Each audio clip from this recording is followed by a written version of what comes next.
Senhoras e senhores jornalistas, caro Nuno Melo, caros apoiantes da coligação Aliança Portugal e candidatos, nós estamos aqui hoje para apresentar o manifesto da coligação Aliança Portugal. É uma tarefa que ficou imensamente facilitada depois desta intervenção claríssima, desde logo ao nível das prioridades, do Nuno Melo. No entanto, eu começaria, talvez, pela forma, e gostaria de dar uma novidade. É que este manifesto é um manifesto já da geração das redes sociais. Este texto programático que aqui tem, este manifesto, está organizado em 101 tweets, tantos como os dálmatas, 101, todos e cada um deles com menos de 300 caracteres. Eu chamo a atenção para que cada um destes pontos tem menos de 300 caracteres.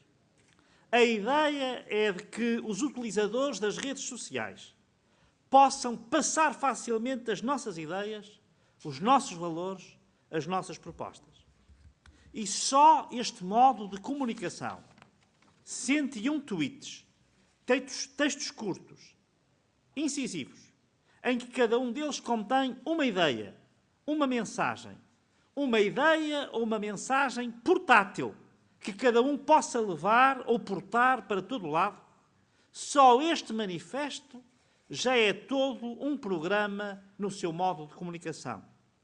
Queremos que estas eleições sejam motivo de esclarecimento, de lucidez, de discernimento, de participação.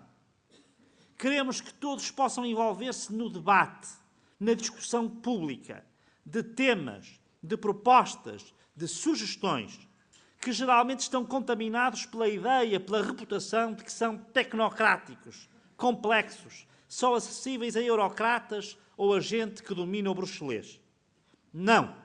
Nós não queremos opacidade, nós não queremos hesitação, nós não queremos a confusão que até ao dia de hoje os nossos adversários têm protagonizado. Nós queremos clareza, simplicidade, imediatez, discernimento, legibilidade. Este é um manifesto para a geração tweet, para uma comunidade política que participa, que influencia, que se interessa. Este é, por isso, um manifesto que se manifesta. É esta a verdadeira ideia que está por detrás desta apresentação. O segundo ponto que queria sublinhar é o modo atempado, preparado e organizado como a coligação Aliança Portugal está a apresentar esta candidatura. Fomos os primeiros a lançar os cabeças de lista, digamos assim, o Nuno Melo e eu. No prazo de uma semana, fomos capazes de concluir o acordo político da coligação e de o apresentar publicamente.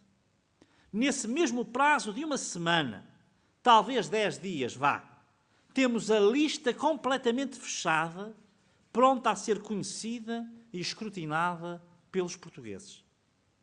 No dia, hoje, em que os nossos principais adversários vão apresentar pela segunda vez ao retardador e de forma requentada o seu cabeça de lista, nós vamos assistir.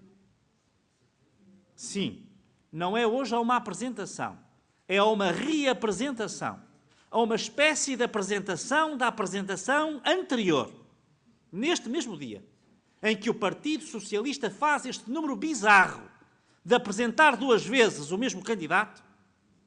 Nós, bem antes deles, estamos já a tornar pública a nossa carta de valores, de princípios e de propostas. Nós estamos a apresentar uma candidatura organizada, preparada, com respeito pelos portugueses e pelos eleitores. Este manifesto em forma de tweets, este manifesto que se manifesta, foi preparado com todo o cuidado para ser apresentado hoje. Porque nós não precisamos de criar números artificiais para estarmos no espaço público, para estarmos no espaço em que os portugueses possam conhecer os nossos candidatos e as nossas propostas.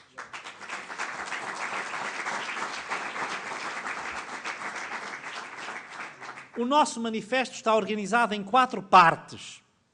Primeiro, formula um desígnio político para a Europa. Queremos mais democracia e mais integração. Explico em mais palavras. Nós somos a favor de mais integração, designadamente na área financeira e económica, porque esse é o único modo de resolver a crise do euro, de estancar a crise das dívidas soberanas, de solucionar a crise bancária e de evitar novos surtos de crise bancária.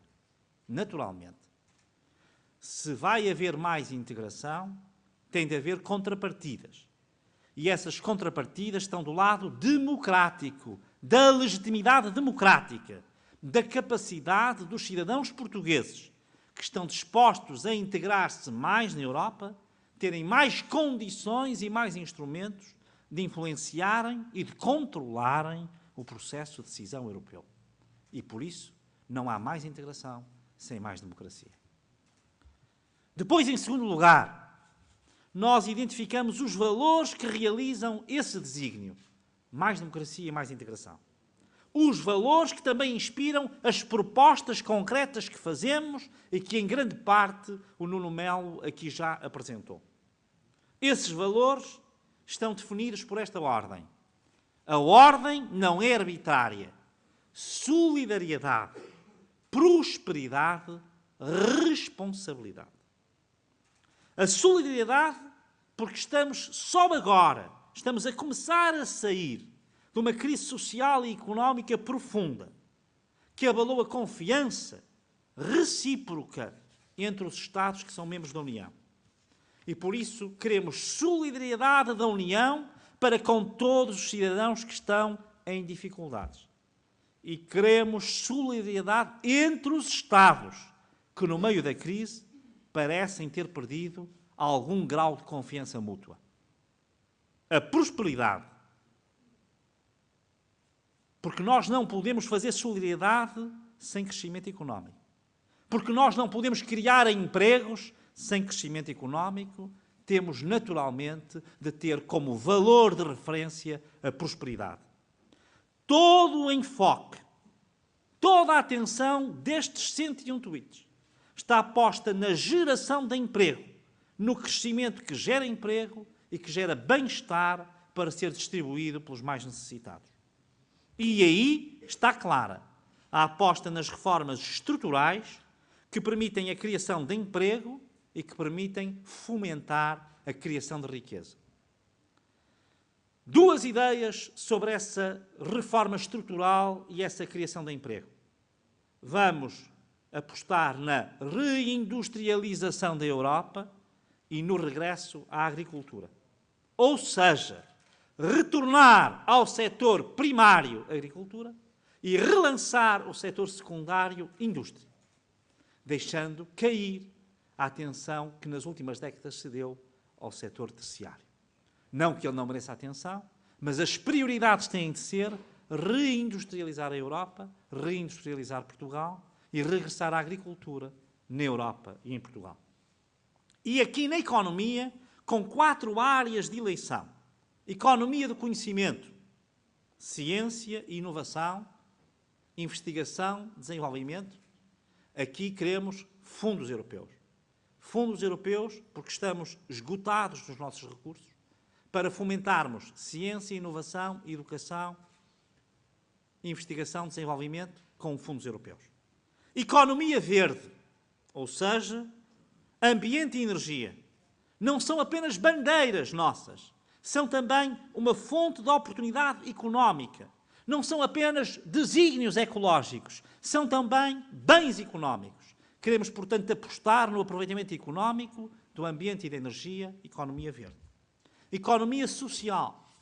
A aposta portuguesa, de que aqui falou o Nuno Melo, no setor social, como alavanca das políticas europeias. E há uma coisa que este governo já fez muito bem, e aliás os espanhóis estão a imitar, e que nós podemos liderar na Europa, que é a ideia de que fazer solidariedade, fazer política social, também pode gerar crescimento. E, portanto, é possível aproveitar economicamente o setor social. Ele pode não ser só um fator de justiça social, mas também um fator de crescimento económico que permite mais justiça social. E, finalmente, um ponto a que voltarei. Economia azul ou economia do mar, onde queremos liderar na Europa e onde se podem criar, há estimativas neste sentido, 7 milhões de empregos nos próximos 20 anos. Chega depois o último valor que elegemos, o valor da responsabilidade, que se desdobra em 2 tipos de preocupações. Uma, claramente ligada à ideia de que a Europa é uma comunidade de direito e de direitos, e que, por isso, fazer solidariedade e criar prosperidade só pode ser levado a cabo com respeito por esta ideia de direitos dos cidadãos e de comunidade de direito, e não a qualquer preço.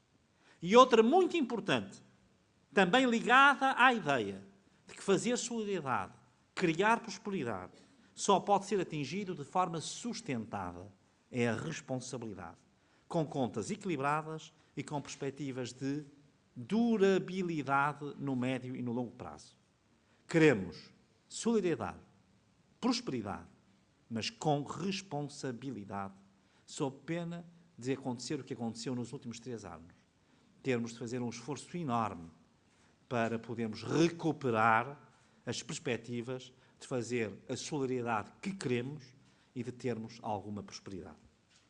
A terceira e a quarta parte do manifesto é dedicada a propostas mais concretas, se quisermos, às bandeiras europeias do nosso programa.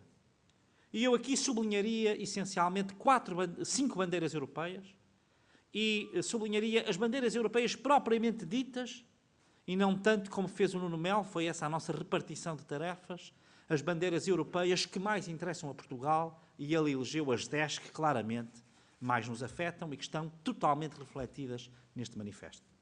Eu elegia 5. Por sinal, a última, começo pela última que referiu o Nuno Melo. A União Bancária. O governo português é hoje na Europa, não apenas para o Partido Popular Europeu, que é o nosso partido do CDS, do PSD na Europa, mas também para os socialistas europeus. O governo português é o referencial para a União Bancária. Eu quero que saibam todos que a União Bancária que é essencial para conseguir os objetivos que aqui explicou o Nuno Melo e que eu não vou repetir. É a verdadeira bandeira do governo português. O governo português tomou esta medida, em muitos casos tomou-a com grande coragem, de forma muito mais, eu diria eu, esta bandeira muito mais avançada do que aquela que outros Estados pretendem, e está neste momento com o apoio total dos partidos no Parlamento Europeu. É, aliás, o governo português que é constantemente referido como aquele que tem a posição mais avançada e melhor para defender a moeda única, para defender e evitar a Europa, evitar na Europa as crises bancárias. E, portanto, esta é a nossa grande prioridade. Aliás, será uma prioridade que vai decorrer durante a campanha, porque isto está em plena discussão neste momento entre o Conselho Europeu e o Parlamento Europeu. E, portanto, com certeza que este é um objetivo em que nós temos que apoiar o nosso governo e temos que defender que estamos dispostos a fazer sacrifícios, estamos dispostos a recuperar Portugal, já o fizemos em grande parte, já estamos numa segunda fase, que é uma fase de retoma e de recuperação, mas exigimos que a Europa agora que aprenda com os erros e resolva este problema do sistema bancário através da União Bancária, com competências entregues ao Banco Central Europeu. Segunda ideia, que é fundamental para nós Portugal também neste caso, não apenas para a Europa, é o desenvolvimento do Acordo de Comércio Livre com os Estados Unidos da América, já está praticamente fechado com o Canadá e é preciso agora com os Estados Unidos da América. Eu quero chamar a atenção que se nós conseguirmos, e Portugal devia ser o campeão deste Acordo de Comércio Livre na Europa, se nós conseguirmos criar uma comunidade de comércio livre de 750 ou até de 800 milhões de pessoas nas duas margens do Atlântico, nós vamos conseguir duas coisas fundamentais. Primeiro, a Europa deixará de estar virada para leste e passa a estar voltada para o Atlântico. E os Estados Unidos deixam de estar voltados para o Pacífico e regressam ao Atlântico. E Portugal, que hoje é periferia da Europa, estará no centro desta comunidade.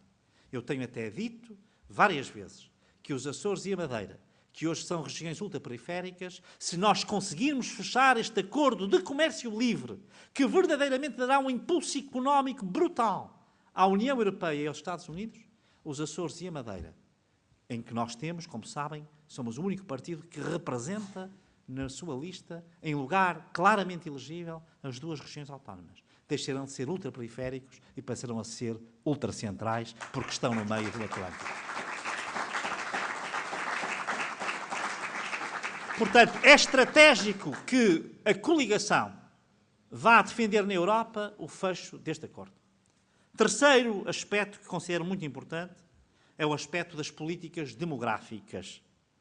Nós sabemos que estamos hoje com um grande problema demográfico, em Portugal maior até do que na Europa, mas na Europa também muito grande.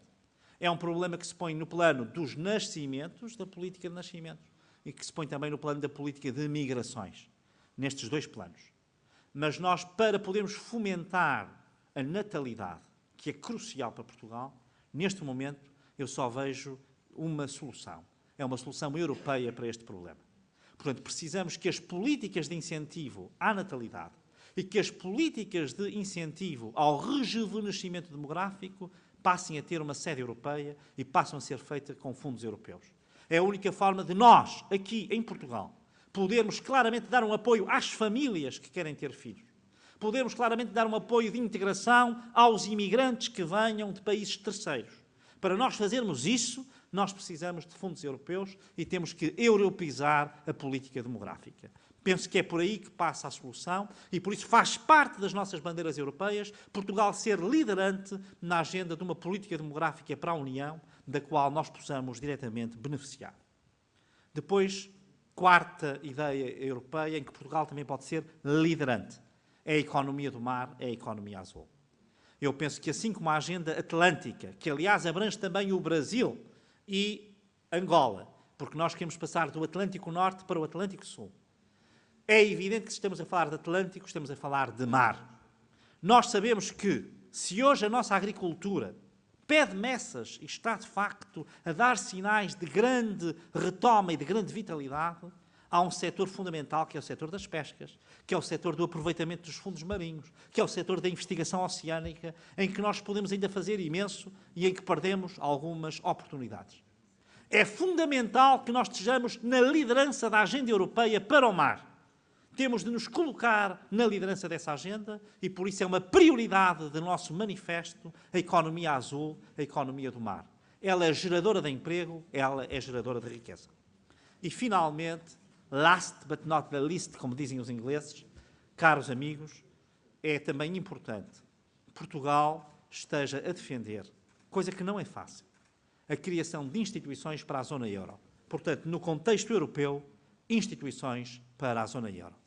Aquilo que nós defendemos é que a zona euro tem instituições próprias para que nós tenhamos uma gestão flexível da moeda, tenhamos uma capacidade de resposta imediata e estejamos sujeitos essencialmente ao interesse dos países que são afetados por aquilo que diz respeito ao euro.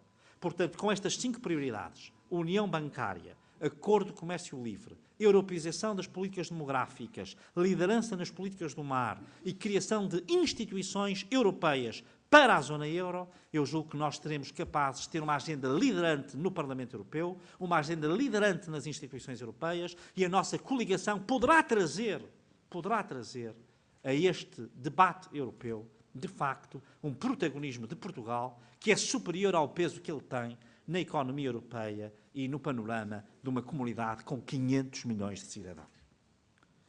Mas, senhoras e senhores jornalistas, eu não podia terminar, apesar de não ter hábito na minha vida política, não ter o hábito de praticar ping-pong em jeito de resposta e contra-resposta, eu não podia deixar de terminar, senhoras e senhores jornalistas, sem responder à resposta que o líder do PS me deu ontem a propósito do isolamento do Partido Socialista na Europa.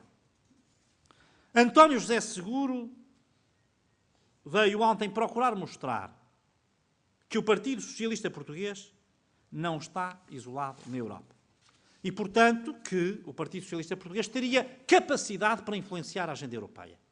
Aquilo que nós tivemos aqui a dizer é que nós temos temas em que sabemos que podemos ser influentes na agenda europeia e que o Partido Social Democrata e o Centro Democrático Social têm capacidade de influenciar a agenda porque são credíveis na Europa. São credíveis, já o disse aqui uma vez, não apenas junto dos partidos irmãos que são da nossa família política, mas somos credíveis junto dos socialistas europeus. Pois vale a pena olhar para os factos nus e crus, para ver quem tem razão. Se o PS está ou não está sozinho. Se a alternativa que o PS corporiza tem alguma capacidade de mudar, de influenciar a agenda europeia. António José Seguro apressou-se a contar aos jornais ontem que tinha sido recebido por três secretários-gerais socialistas por alturas do Congresso do Partido Socialista Europeu, onde, diga-se de passagem, foi sozinho.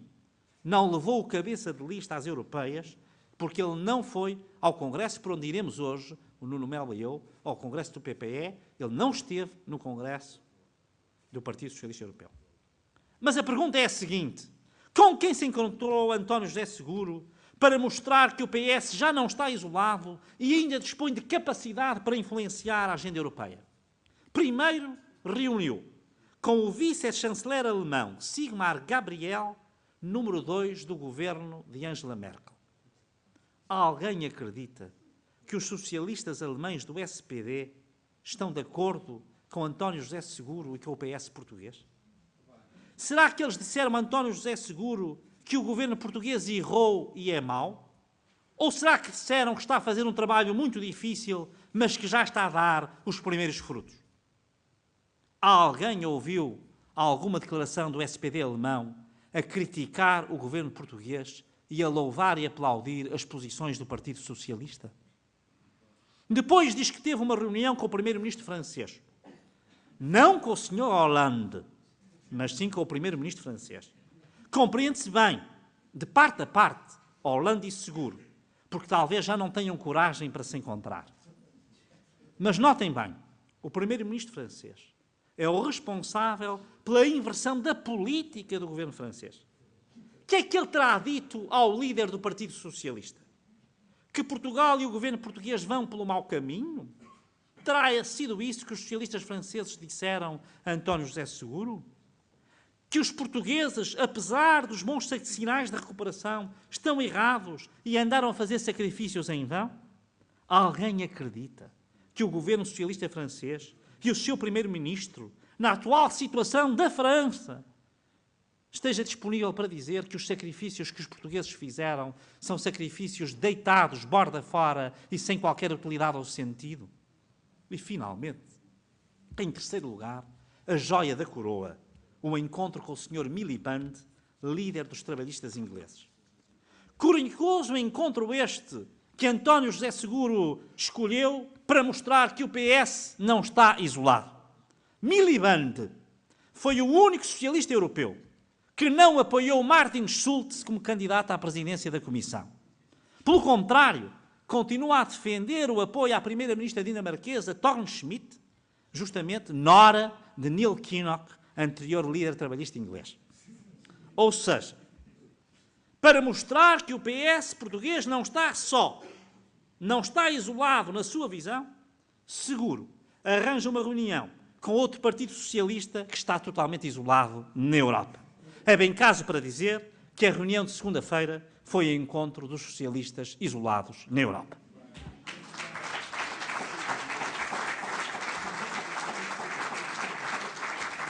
Em poucas palavras, que dirijo diretamente, olhos nos olhos, ao líder do Partido Socialista, António José Seguro. Quando quiser demonstrar aos portugueses que o Partido Socialista não está sozinho e que tem alguma capacidade de modelar e influenciar a política europeia, por favor, não apresente como troféus o número 2 socialista de Angela Merkel o número 2 socialista do presidente Hollande, e Miliband, o principal opositor do seu candidato europeu às eleições de 2014. Mas já sabemos, já o disse, eu não vim cá, sabem todos, para responder à resposta tíbia, fraca e hesitante de António José Seguro. Mas há um desafio, não vim cá para isso, há um desafio que não posso deixar de lhe fazer. E termino, na verdade, como começou o Nuno Melo. Um desafio asseguro. Porque ele, logo à noite, nesse número bizarro de repetição da apresentação do cabeça de lista do PS, nesse número bizarro que o PS ensinou para a noite de 5 de março, há um desafio que eu tenho que lhe fazer. António José Seguro, em Londres, em vez de fazer qualquer proposta concreta e construtiva, limitou-se a destruir e, em certo sentido, a zombar da imagem do país. Foi a Londres dizer aos ingleses e à comunidade internacional que os sacrifícios e os esforços portugueses durante estes 3 anos não serviram para nada. Seguro, em vez de contribuir para que Portugal possa sair do programa de ajustamento na melhor forma possível, parece ter apostado numa divisa que não lhe conhecíamos. Quanto pior, melhor. E pergunto aqui, desafio, para responder logo à noite, na apresentação, pela segunda vez, de Francisco Assis. Se Seguro e o PS estão tão incomodados com o desemprego existente, com a situação social das famílias, com o futuro dos jovens acabados de formar, por que razão faz um discurso que só contribui, e contribui objetivamente, para piorar a situação desses portugueses? Se Seguro e o PS estão tão preocupados com a situação do país, porque recusa a sentar-se a uma mesa e a negociar construtivamente um acordo para sairmos de forma negociada, com mais garantias de sucesso, do programa de ajustamento. Se está tão solidário com o sofrimento e o sacrifício das famílias portuguesas, porque recusa dialogar com o governo, até sobre aspectos concretos, como os grandes projetos de valor acrescentado. Porque é que o Partido Socialista, que está tão preocupado com a situação do país e dos portugueses, recusa fazer aquilo que nem o PCP nem o Bloco de Esquerda já recusam fazer? Porquê? Caro secretário-geral do PS, responda, por favor. Porque é que vai ao estrangeiro fazer um retrato negro, ainda por cima falso, erróneo? Porque os sinais de recuperação e retoma, reconhecidos por todas as instâncias internacionais, já estão aí. Responda, por favor. Por que razão vai ao estrangeiro fazer um retrato que só pode piorar e prejudicar os portugueses, com o que diz estar preocupado e que aparentemente tinha intenção de defender? Nós sabemos que isto não é a forma de servir Portugal, nem é a forma de fazer política. Nós não esperamos do Partido Socialista que concorde connosco e que tenha propostas iguais ou até compatíveis com as nossas. Mas esperamos do Partido Socialista que não contribua para piorar a situação do país, que não contribua com o seu discurso e com a sua ação, que de resto vem sem qualquer proposta. É totalmente confuso, hesitante e pouco claro, que não contribua com o seu discurso para piorar a situação que ele diz que é já bastante má. Nós sabemos que a situação é bem melhor. Nós sabemos que já estamos a inverter. Nós sabemos que no crescimento, nas exportações, no emprego, até nas vendas, hoje as vendas a retalho, sabemos que estamos já a dar sinais de clara retoma e clara recuperação. São sinais sustentados, são sinais fortes. Claro que são sinais de início, são apenas o começar, mas são já sinais que não nos permitem voltar atrás. E temos alguém que, em vez de fazer propostas construtivas, em vez de fazer propostas alternativas, tem como único fito ir a Londres, ir ao estrangeiro, procurar desfazer e arruinar a imagem de Portugal. Para quem diz que está preocupado com os trabalhadores portugueses, com os empregados portugueses, com as famílias portuguesas, isto é inaceitável, é inadmissível. E por isso ele tem de nos explicar porque é que continua com este tipo de discurso, porque é que continua com este tipo de atitude. Há uma coisa que eu tenho a certeza.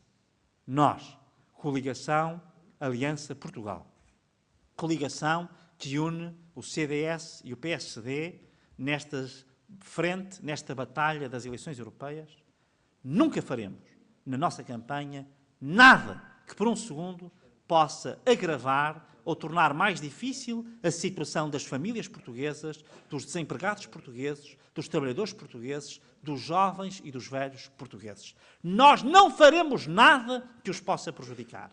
E por isso estamos de consciência tranquila e partimos completamente motivados para esta batalha. Nós sabemos que temos o melhor programa, nós sabemos que temos as melhores ideias, nós sabemos que temos as melhores propostas. E por isso vamos bater-nos pelos votos que as permitem tornar realidade. É por isso que nós apresentamos hoje, de forma muito simples, este manifesto que aqui se manifesta. Um manifesto em 101 tweets, que nós agora vamos, dia a dia, telemóvel a telemóvel, computador a computador, vamos começar a espalhar e a disseminar pelo país inteiro. Porque a nossa mensagem não é uma mensagem negra, nem é uma mensagem lúgubre, nem é uma mensagem opaca.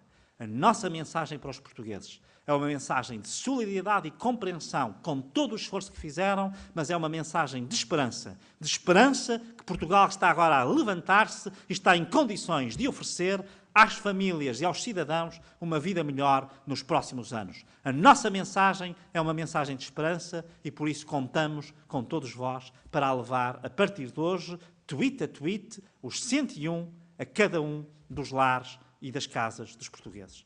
Muito obrigado.